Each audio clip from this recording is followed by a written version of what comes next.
안녕하세요. 저는 보육원 출신으로 가족에 대한 큰 환상을 가지고 있어요. 영원히 내 편이 되어줄 남자를 만나 결혼하고 아이를 낳으며 화목한 가정을 만들고 싶어 했죠. 하지만 아시다시피 제가 보육원 출신이기 때문에 저에게 그 어떤 편견 없이 받아줄 사람이 있을까라는 생각이 들면서 나이가 들수록 평범한 가정을 이루는 일도 어려울 수도 있겠다는 생각마저 들었습니다. 하지만 그런 제 걱정을 모두 잊게 해줄 예비 남편을 만나게 되었어요. 예비 남편은 제가 출장 가는 길에 급하게 계단을 내려가다가 발을 헛디뎌서 발목을 접질렸는데 그때 마침 제게 다가와 제 발목을 봐주며 간단한 응급처치를 해주었어요. 그때는 너무 바빠서 인사할 겨를 없이 헤어졌죠. 그런데 며칠 뒤에 우연히 길에서 다시 만난 거였어요.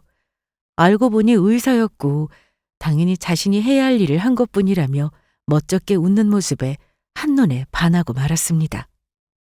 고마움에 커피라도 한 잔 사겠다고 제게 괜찮다며 몇 차례 거절하던 예비 남편은 바빠서 점심을 못 먹었다며 오히려 식사를 제안했어요. 그 식사를 시작으로 자연스럽게 연인 관계를 발전하게 되었습니다.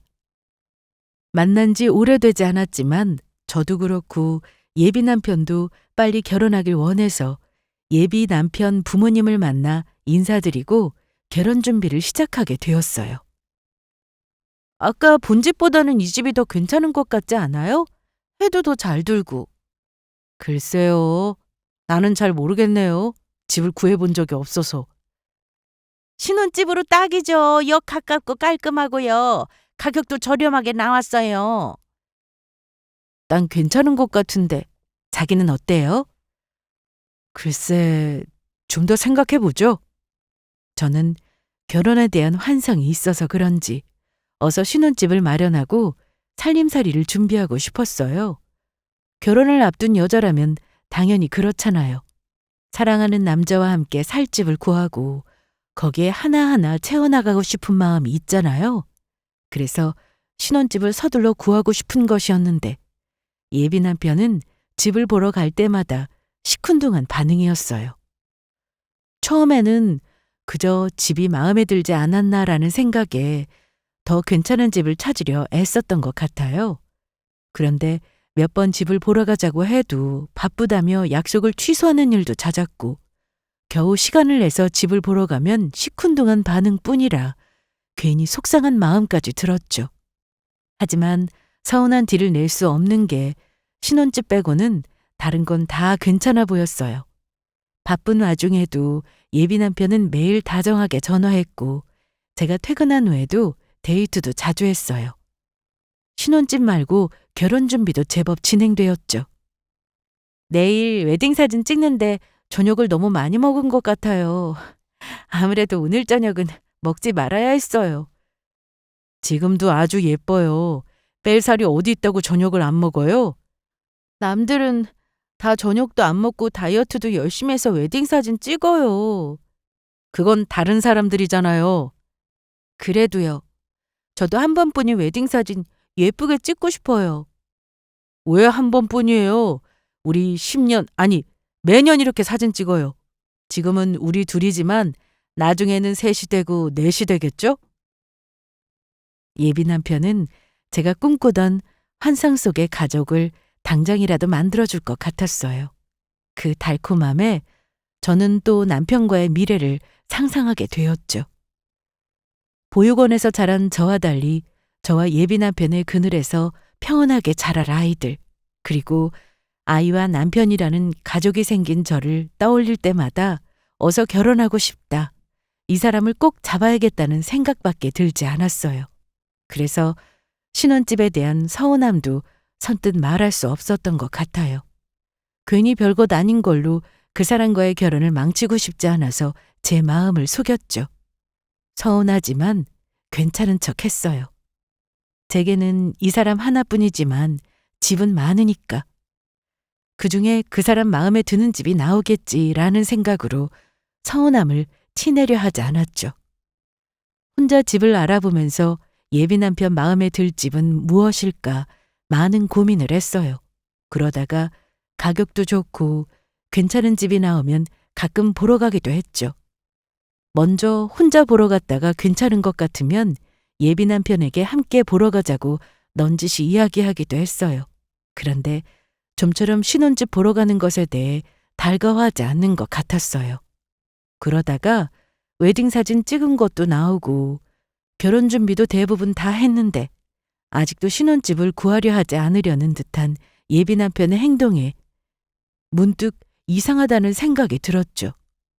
만나면 평소처럼 다정하고 저와의 결혼을 꿈꾸면서도 신혼집만큼은 이상하리만큼 관심 두지 않는 이 상황이 이해되지 않았어요.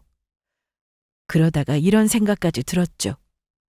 결혼을 미루고 싶어 하는 사람이 예비 남편이 아니라 예비 시부모님이 아닐까라는 생각이요.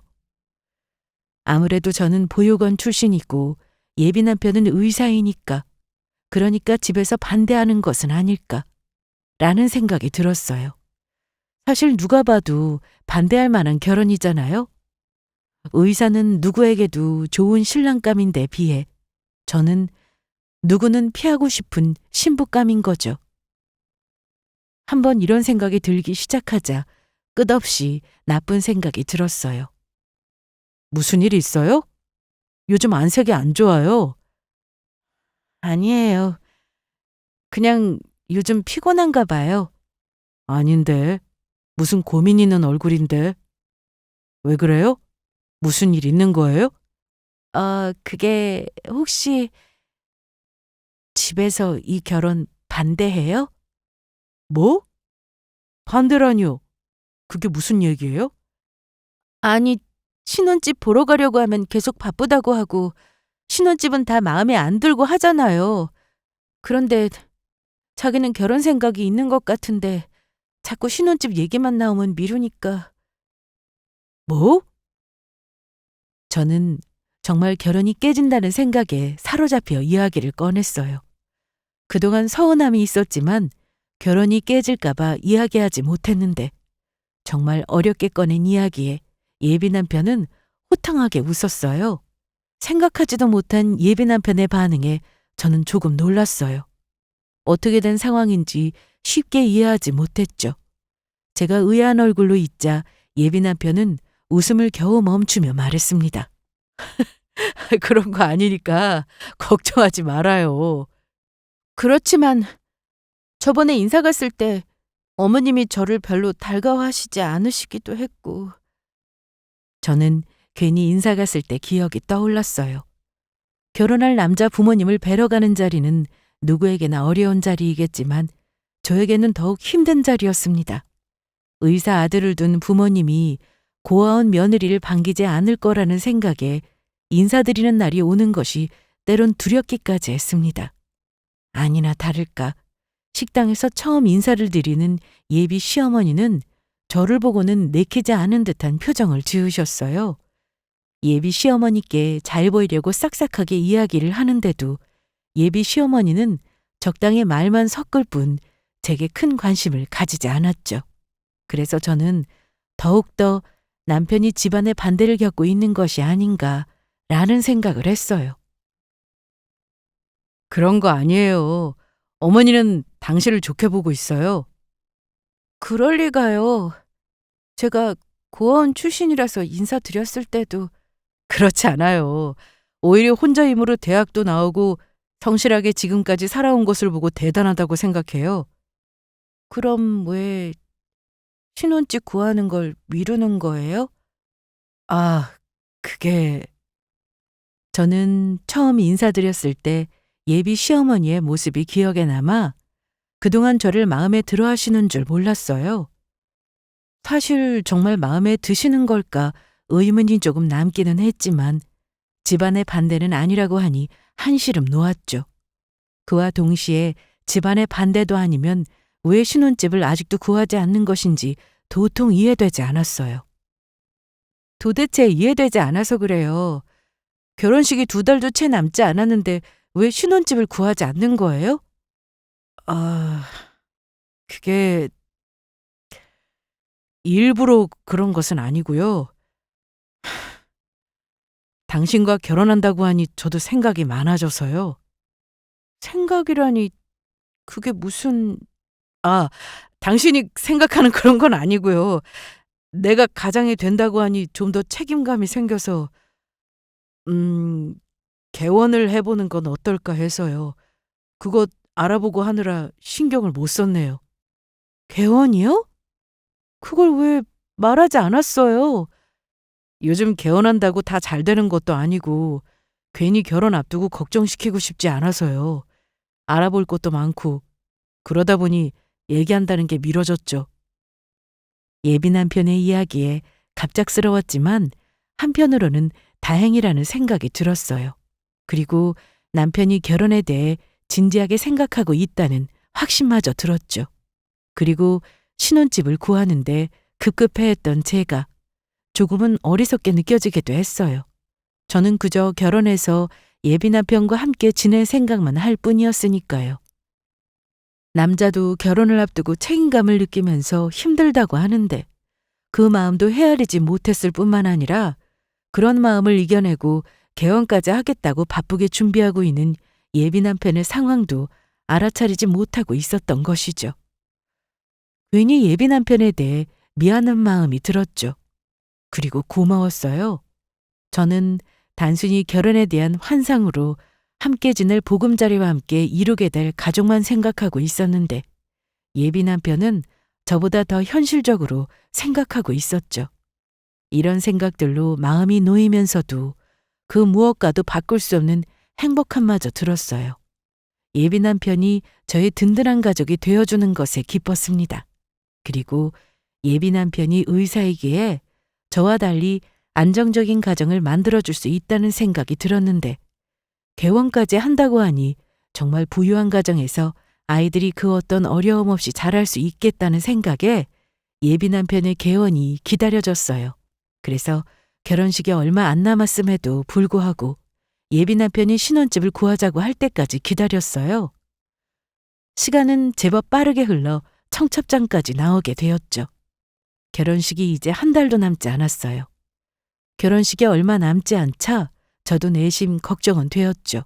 그때 때마침 예비 남편에게서 전화가 왔어요. 신혼집 보러 가자는 연락이었죠. 저는 들뜬 마음으로 예비 남편과 함께 집을 보러 갔어요. 예비 남편을 따라간 곳은 한눈에도 외관이 으리으리했죠. 어때요? 위치도 좋고 이 집만 이렇게 뷰가 좋대요. 아, 좋죠. 좋은데 둘이 지내기에는 너무 넓은 것 같아요. 당장은 그렇지만 아이들 생기면 금방 꽉 찰 거예요. 여기가 초등학교도 바로 앞이라 아이들한테도 좋을 거예요. 그렇긴 한데... 예비 남편이 보여준 집은 정말 한눈에도 비싼 집 같아 보였어요. 현관도 넓고 방도 많고 평수도 그동안 제가 봐왔던 집과는 훨씬 넓었죠.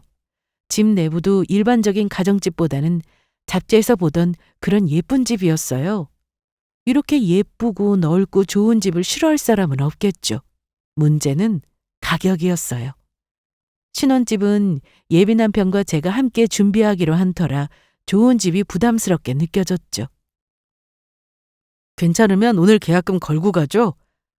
괜찮은데 조금만 더 생각해봐요. 금방 이 집 나갈 것 같은데 서둘러 계약금이라도 걸고 가는 게 좋지 않아요? 그리고 이 집 비어 있어서 우리 결혼식 전에 들어올 수 있을 것 같아요. 신혼집 준비해야 할 것 많잖아요. 그렇긴 한데...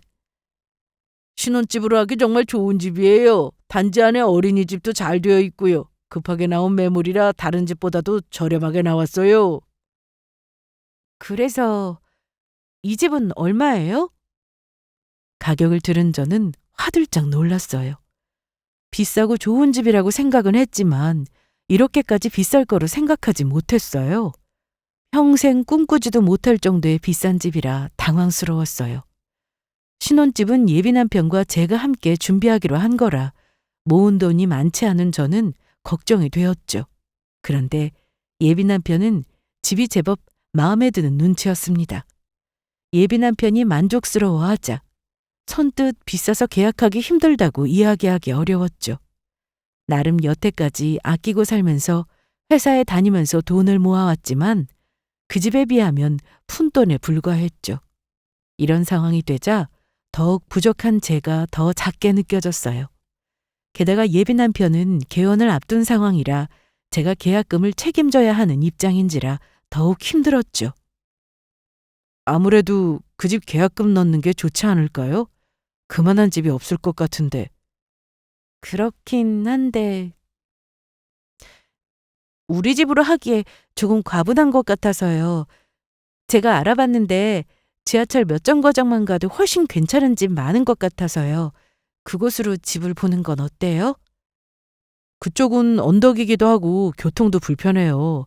지금 집이 우리에게 딱 맞아요. 그 집이 좋은 것은 아는데 사실 우리가 살기에는 너무 비싼 것 같아서요. 저는 정말 어렵게 집값이 부담된다는 이야기를 털어놓았죠. 예비 남편에 비해 부족한 제 모습을 보여준 것 같아서 민망했습니다. 그런데 이런 상황이 민망한 것은 저뿐만 아니라 남편도 마찬가지였습니다.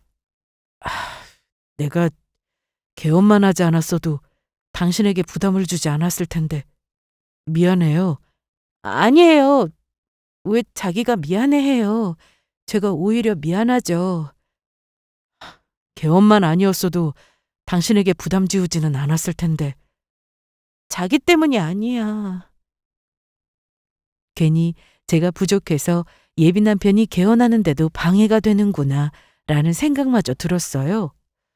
속상하긴 하지만 지금은 우리 형편에 맞는 신혼집을 구해야겠다는 생각을 하는데 그것마저도 쉽지 않았어요. 그러면 신혼집은 우리 사정에 맞게 구해요. 그게 어머니가 그쪽 동네는 별로라고 해서.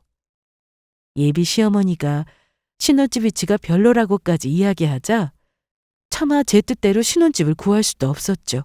게다가 결혼식이 이제 정말 며칠 안 남아서 결혼식에 맞춰 들어갈 수 있는 집도 드물었죠. 예비 시어머니 말을 어기고 다른 곳으로 신혼집으로 구할 수도 없고 그렇다고 그렇게 비싼 신혼집을 감당하기에는 힘들었죠. 정말 이러지도 저러지도 못하고 있는데 예비 남편이 뜻밖의 제안을 했어요. 개원 때문에 지금 당장 돈이 없어서 그렇지 개원만 하면 금방 자리 잡을 수 있어요. 그러니 계약금만 입금해줘요. 나머지는 제가 할게요. 계약금이 한두 푼도 아닌데 그렇게 큰 금액은 저도 부족한 부분은 대출받아서 채우면 되지 않겠어요? 대출을? 예비 남편의 대출 제안에 갑작스러웠어요. 계약금만 준비하면 예비 남편이 다 해결하겠다고 했지만 계약금부터 제게는 큰 돈이었어요. 게다가 보육원에서 혼자 나와서 생활하는 동안에는 큰 빚을 지어본 적이 없었어요. 20살부터 지금까지 그거 버는 만큼 생활했고 더 번 것은 저축만 했죠. 재테크에도 관심이 없어서 그저 저축만 하며 지냈는데 큰 대출을 받을 생각을 하니 덜컥 겁도 났죠.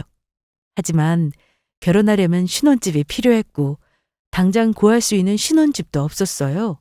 무엇보다 예비 시어머니가 그 집으로 했으면 좋겠다는 이야기까지 전해오자 저는 더 이상 망설이고만 있을 수 없었어요.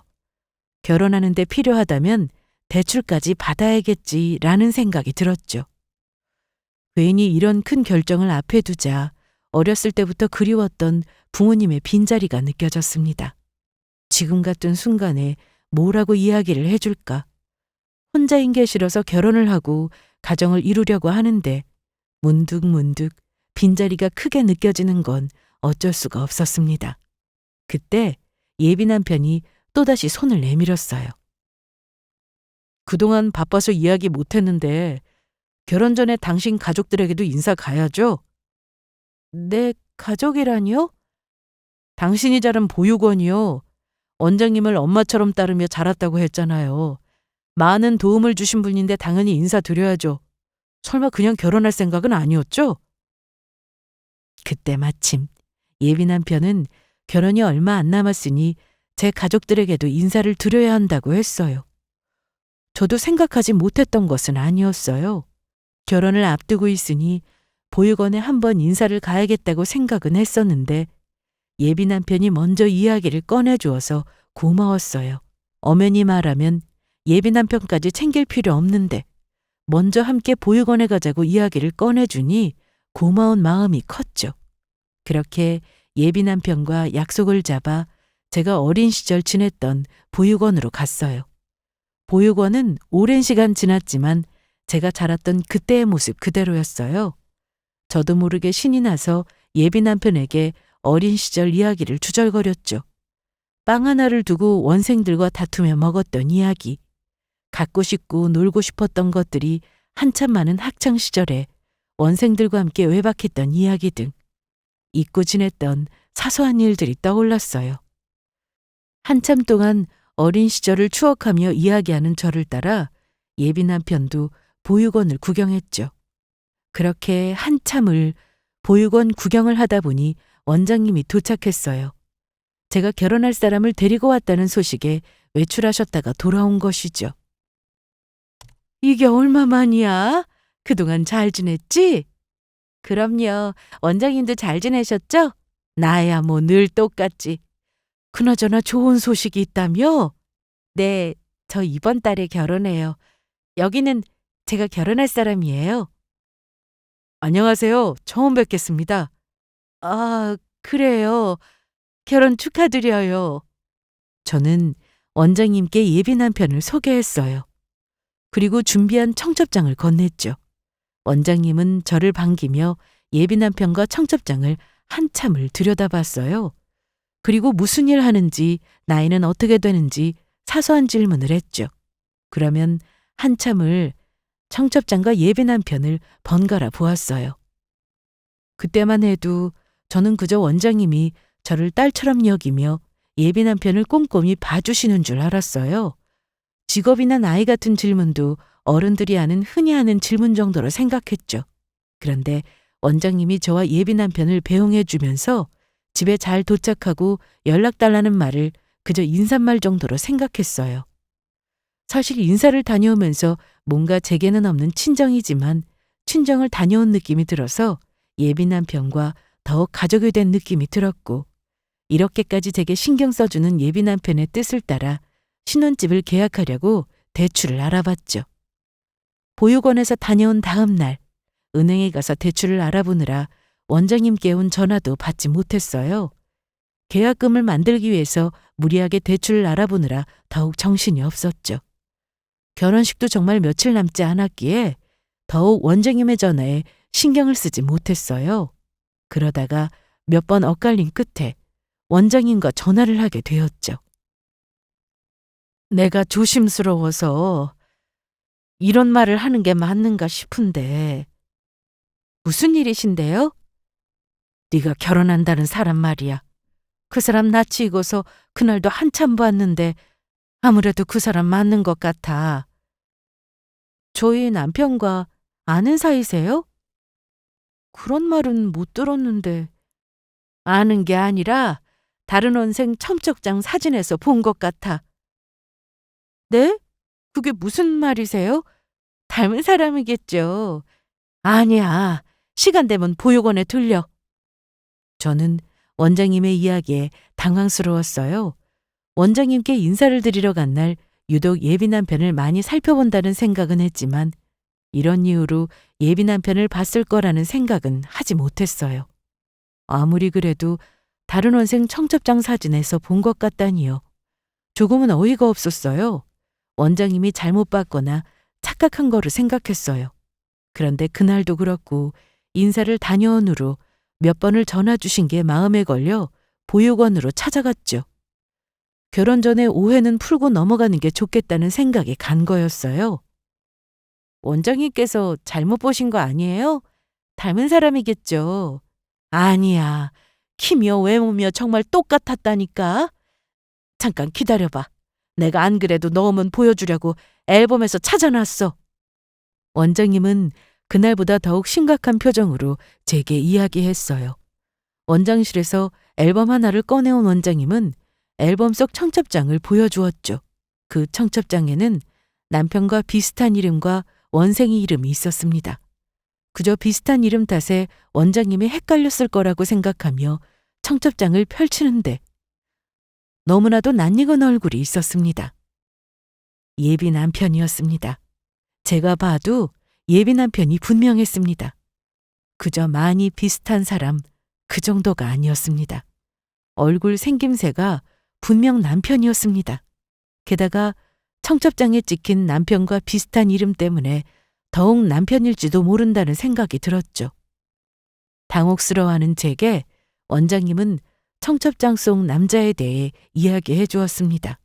그 남자는 작년에 다른 원생과 함께 결혼한다며 인사차 찾아왔고 집안과 직원 모두 괜찮은 사람이라 더욱 기억에 남는다고 했죠. 원장님의 이야기를 듣고 있는데 이상했어요. 다른 원생과 결혼한 그 사람이 예비 남편이라면 유부남이라는 것인데 전혀 유부남처럼 보이지 않았어요. 늘 저녁에는 저와 함께 시간을 보냈고 주말에도 대부분의 시간을 보냈죠. 다른 가정이 있을 것처럼 보이지 않았어요. 그래서 애써 다른 사람이겠지라며 마음의 위안을 삼으려는데 원장님이 뜻밖의 이야기를 했죠. 그런데 그 남자 결혼을 앞두고 잠수 탔어. 네? 그럼 결혼식은 당연히 못했지. 결혼식 난 남자 쪽 하객은 한 명도 오지 않았어. 애초에 결혼식을 할 생각이 없었던 거지. 왜 그런 짓을... 결혼식 때는 경황이 없어서 몰랐는데 알고 봤더니 결혼 준비하면서 드는 비용을 다 원생이 전부 부담하도록 했더라고. 그거와 상황에 따라서 더 부담하는 경우였겠죠. 아니야. 계약한다고 다른 원생한테 돈을 받아서는 전부 환불해서 챙겨갔어. 그뿐이야? 신혼집도 무리해서 계약금만 넣어달라고 하더니 그 돈까지 챙겨갔어. 네? 너도 그런 건 아니지? 원장님의 말에 저는 예비 남편과의 결혼 준비 과정이 스쳐 지나갔어요. 적은 비용은 적은 비용이라며 여자가 부담할 것은 여자가 하는 거라며 제게 결제를 밀었던 예비 남편의 모습이 떠올랐어요. 그때는 그저 결혼하면 하나가 되는데 니 거 내 거 가릴 게 뭐가 있나 라는 생각으로 제가 좀 더 부담하기도 했죠. 제가 부족한 결혼이니 제가 기꺼이 더 부담할 수 있는 일이었어요. 그런데 신혼집 생각을 하니 머릿속이 새하얘졌어요. 무리하게 얻은 신혼집, 그 계약금을 내기 위해 무리하게 대출을 받은 제 모습이 보였어요. 뭐가 맞는 것인지 혼란스러웠어요. 다른 원생과 결혼하겠다고 했다가 잠수를 탄 그 남자가 진짜 예비 남편일까요? 한참을 다른 원생의 청첩장을 들여다보고 또 봤어요. 이 남자는 과연 누구인지, 예비 남편은 누구인지 혼란 그 자체였습니다. 그런 혼란한 틈에 결혼식은 가까워지고 있었죠. 오늘 대출금 나온다고 하지 않았어요? 아직 계약금이 입금되지 않았다고 해서요. 아, 그게 아직이요. 좀 더 시간이 걸린대요. 이거 큰일이네요. 결혼식 전까지는 집이 구해줘야 할 텐데 대출금 나오는 대로 서둘러서 계약금 넣어줘요. 내가 부동산에는 잘 이야기해 놓을게요. 예비 남편이 신혼집 계약금을 넣어달라는 이야기에 저는 순간 거짓말을 했어요. 보육원에서 본 것이 있기 때문에 좀 더 확인한 후에 결혼을 진행하고 싶었어요. 하지만 결혼식까지 며칠 남지 않았고 서둘러 알아봐야 했어요. 그래서 원장님을 통해 예비 남편과 닮은 남자와 결혼을 하려고 했던 그 원생을 만나보기로 했습니다. 원장님을 통해서 이야기 들었어요. 그놈이랑 결혼식을 한다고요? 네, 그 전에 결혼하려고 했던 그 남자가 맞는지 확인하고 싶어요. 안 그래도 사진 갖고 왔어요. 확인해 보세요. 저도 결혼한다는 그 남자 사진을 보고 싶은데요. 저와 다른 원생은 결혼하려고 했던 남자의 사진을 교환해서 확인했어요. 그 원생이 건넨 사진을 보는데 하나같이 제 예비 남편과 닮은 정도가 아니었어요. 그냥 그 사람은 예비 남편이었어요. 저는 믿기지 않아서 몇 번을 다시 보고 또다시 봤어요. 왜 이 사람이 원생과 함께 있었는지, 왜 원생과 결혼을 하려고 했던 사람이 예비 남편인지 모든 상황이 쉽게 받아들여지지 않았죠. 그놈 맞네요. 그래서 결혼식 언제예요? 내가 이놈 때문에 빚을 얼마나 졌는지 알아요? 의사라는 말에 결혼식 준비도 그놈 원하는 대로 다 따랐는데 전부 다 가짜였어요. 인사했던 시부모님도 가짜고 직업도 가짜고 전부 다 가짜였다고요.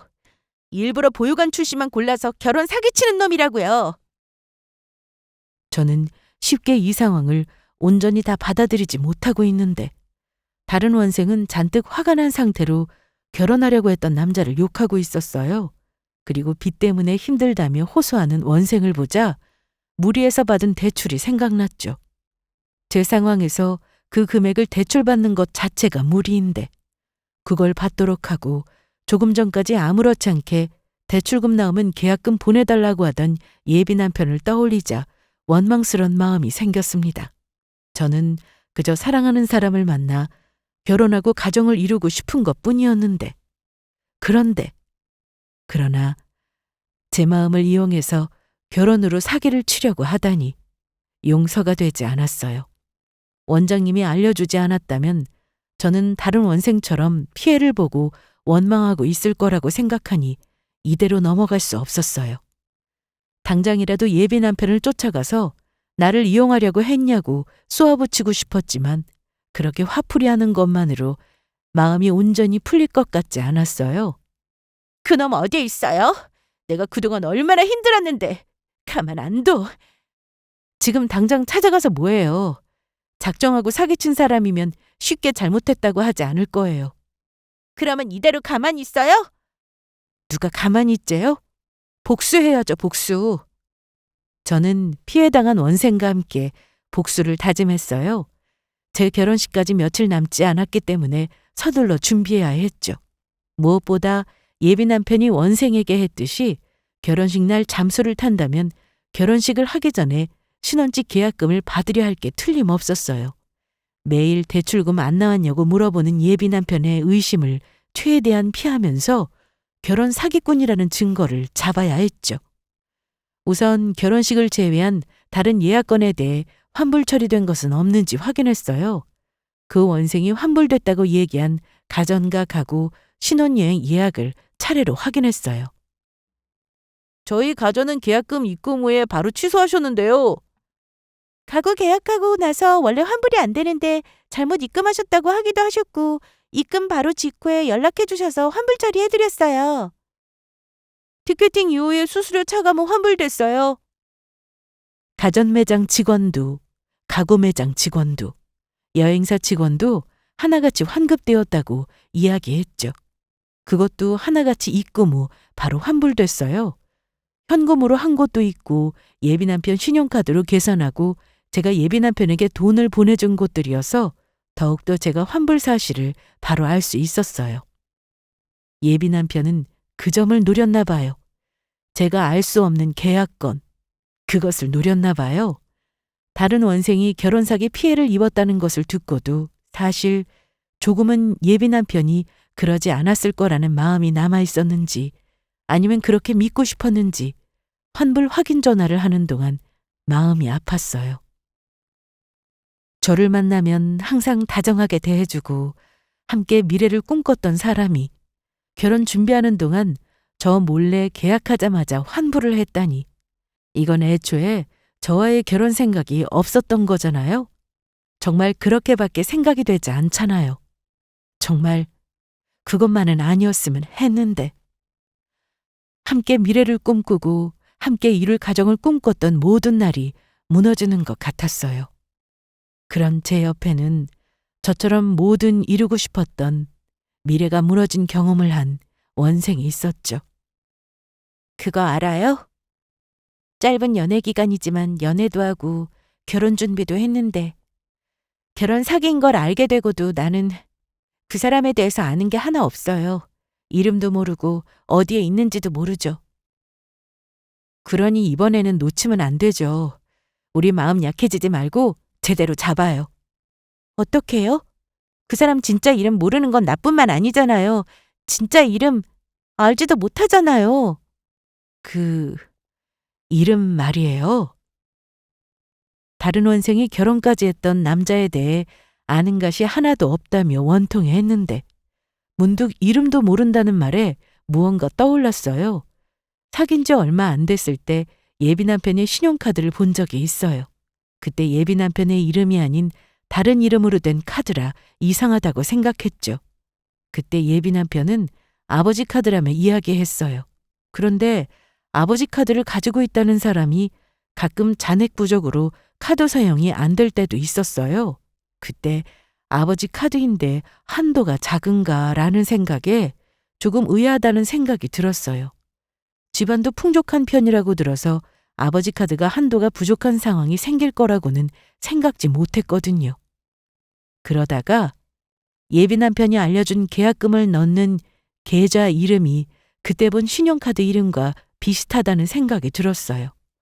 저는 서둘러 남편이 알려준 계좌번호와 이름을 확인하며 원생에게 보여주었습니다. 이 이름 혹시 알아요? 이 사람 만나는 동안 본 적 없어요? 잘 생각해봐요. 잘 기억이... 아! 신혼집 계약금 넣을 때 집주인 이름인 것 같아요. 그땐 계좌로 보내달라고 했는데 돈이 부족해서 대출을 받느라 은행에 간 김에 그놈에게 바로 건네줬기에 확실하지는 않지만 그 이름이랑 비슷한 것 같아요. 이거 제 신혼집 계약금 넣으라고 준 계좌 주인 이름이에요. 설마 자기 계좌에 돈 넣으라고 하는 사기꾼이 어디 있어요? 저도 예비 남편이 그렇게 어리석게 자신의 계좌로 돈을 받을 거라고는 믿어지지 않았어요. 그런데 너무나도 익숙한 이름이라 그냥 넘어갈 수가 없었죠. 그렇다고 예비 남편에게 이 계좌가 당신 계좌이고 이게 당신 진짜 이름이냐고 물을 수는 없었어요. 어떻게 해야 할까 고민되었죠. 그러다가 충돌적으로 예비 남편이 알려준 계좌에 소액의 돈을 보냈어요. 그 계좌가 예비 남편 것이 맞다면 제가 입금한 돈을 바로 확인할 거라는 생각이 들었죠. 아니나 다를까 돈을 입금하자마자 예비 남편에게서 전화가 왔어요. 이 돈은 뭐예요?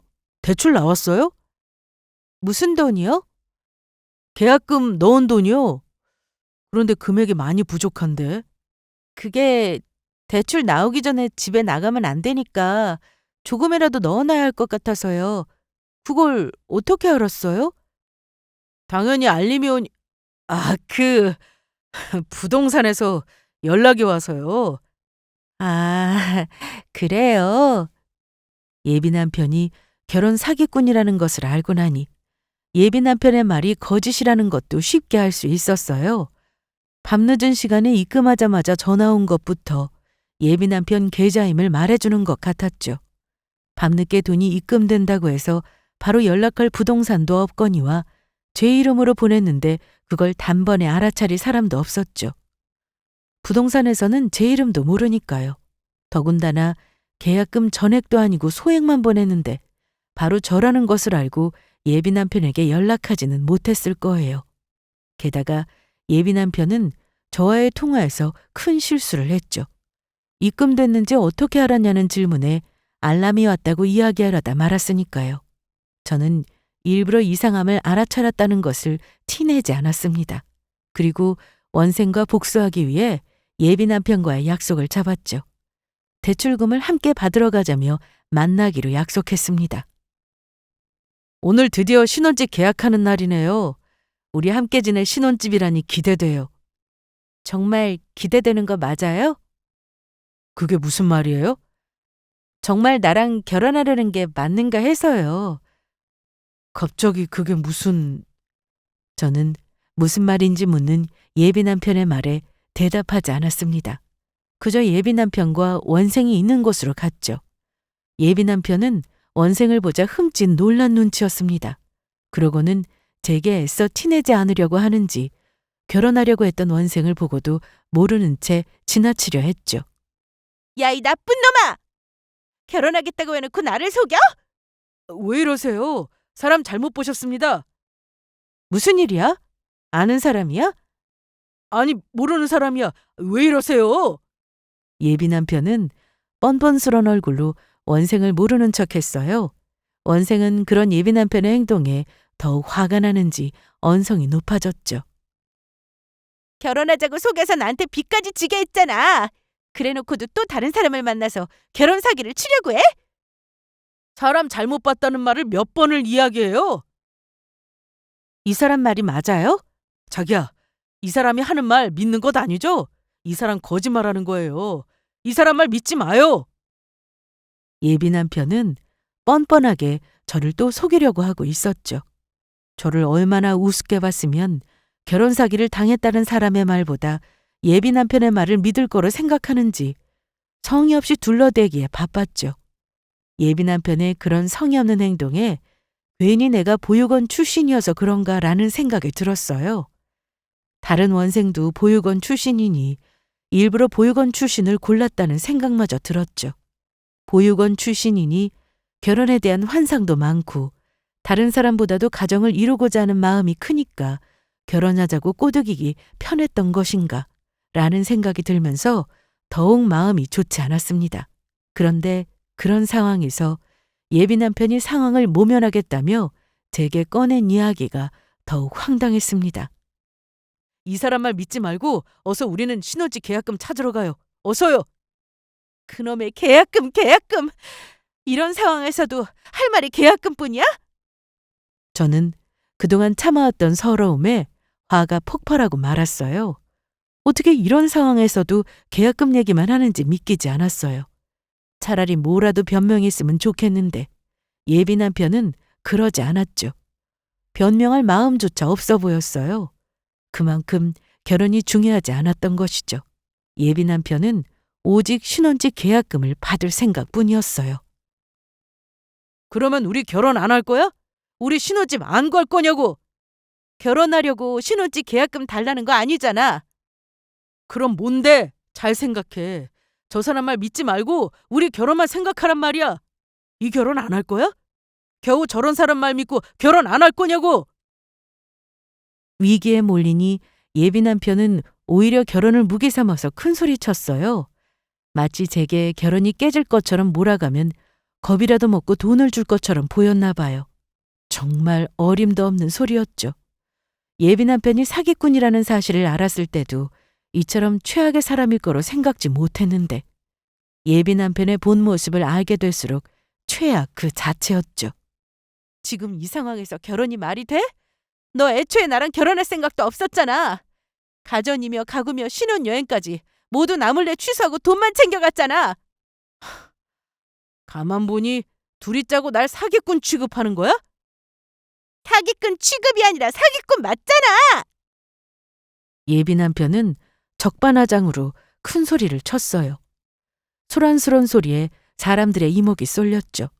예비 남편이 화를 내며 험악한 분위기가 되었고 때마침 주변 사람들의 신고로 경찰이 도착했죠.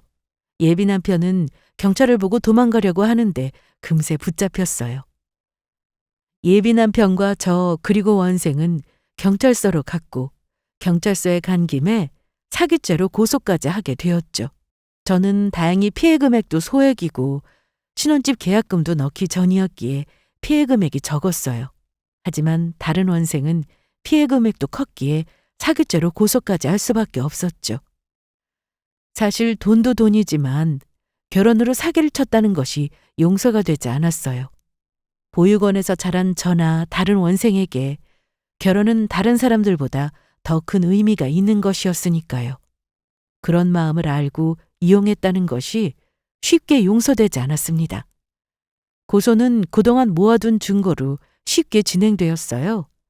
저는 원생의 도움으로 피해를 미리 알았고 준비할 수 있었기에 예비 남편의 사기죄 입증이 수월했죠. 피해본 원생도 그동안 증거를 잘 모아두었기에 빠르게 진행할 수 있었습니다.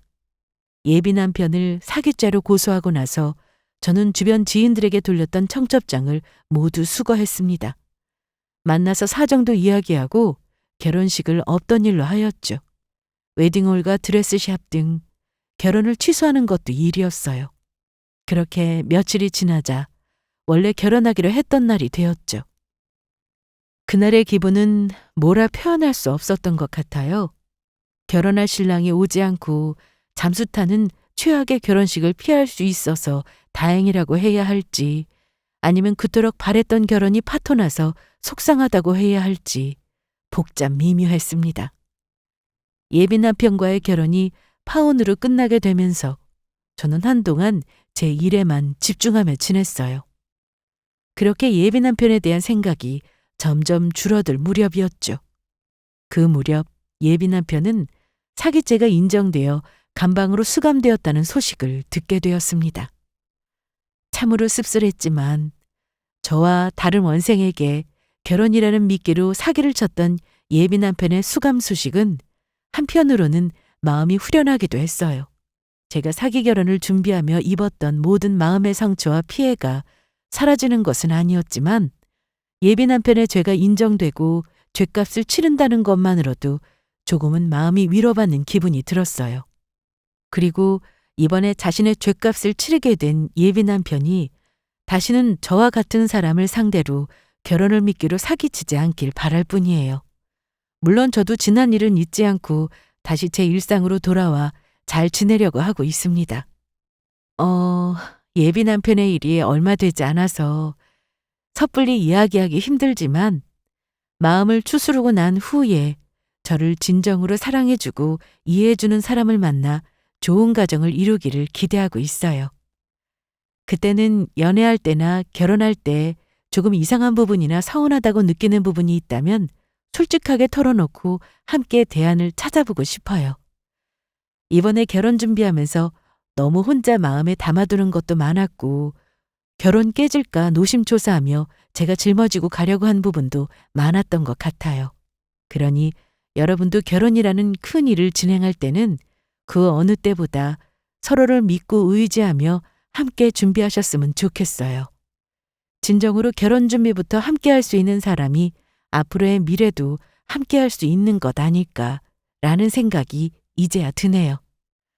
오늘 긴 저의 이야기를 들어주셔서 감사합니다. 제 이야기는 여기까지입니다.